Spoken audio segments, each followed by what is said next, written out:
So right here I have about 1.5 pounds of beef stew meat. That is beef chuck. And we're going to go ahead and season that up with some salt and pepper. And by the way, I just bought a piece of beef chuck and cut it up like that myself to save money. But if you want to spend more and get a lower quality meat, just go ahead and buy the pre-cut stew meat at the butcher counter. Oh, they love when you do that.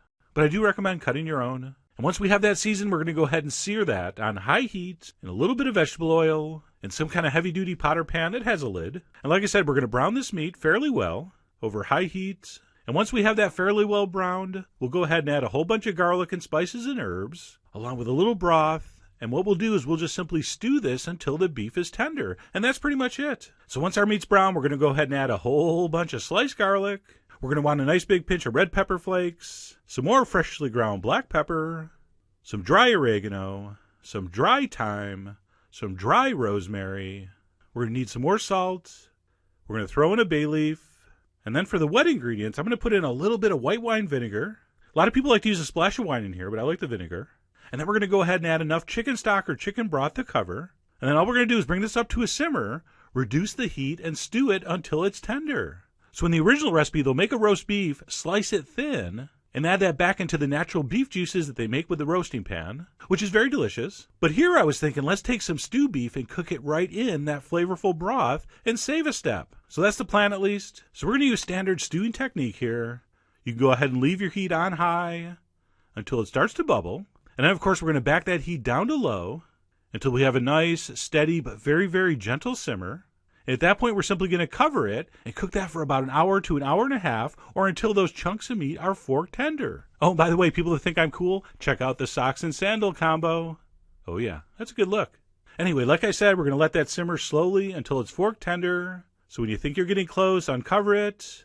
And the best instrument for testing for fork tenderness is a fork. So I did a little test and I determined, yes, my meat is fork tender.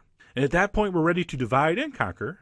So I'm going to take a strainer, I'm going to separate the meat into a separate pot, along with a little bit of the juice. And I'm going to take a wooden spoon and I'm just going to break it up a little. I don't want this shredded like a pulled pork sandwich, which by the way was also one of the inspirations for this recipe. But I do want to break it up a little bit so it's easier to portion onto the rolls. So I'm going to work that over with the wooden spoon for a few seconds. And again, we're going to want to splash in enough juice to keep it very moist. And at that point, we're just going to cover that and keep it warm until we're ready to build our sandwiches.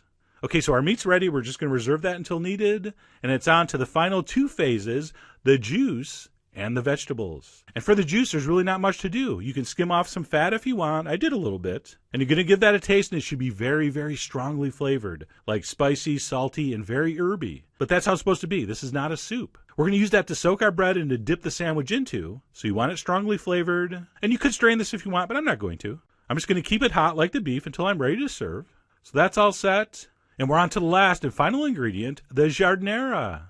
Or giardiniera, depends on what part of Chicago you're from. And all this is an Italian combination of mixed pickled vegetables. And all we're going to do here is chop that up into a relish. And we're going to use that to top our sandwich, and it is going to be fantastic. And of course we should have made that homemade.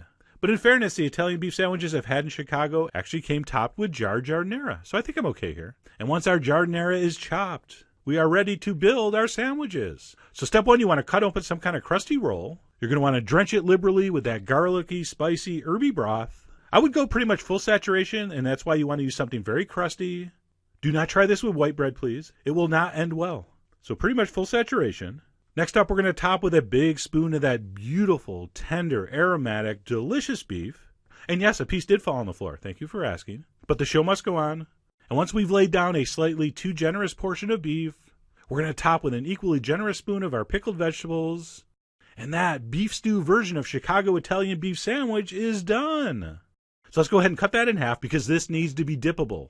So make sure you cut it diagonally. That'll make it easier to dip. And as you know, people love pointy food. So we're going to throw that on a plate with a ramekin of piping hot, stewing liquid, beef juice, au jus, whatever you want to call it. I'm going to throw in a little Italian parsley just because I had it. And then it's time to taste. First, this stray piece. Actually, let me use a fork here so I can at least pretend to be civilized. Oh yeah, that's good.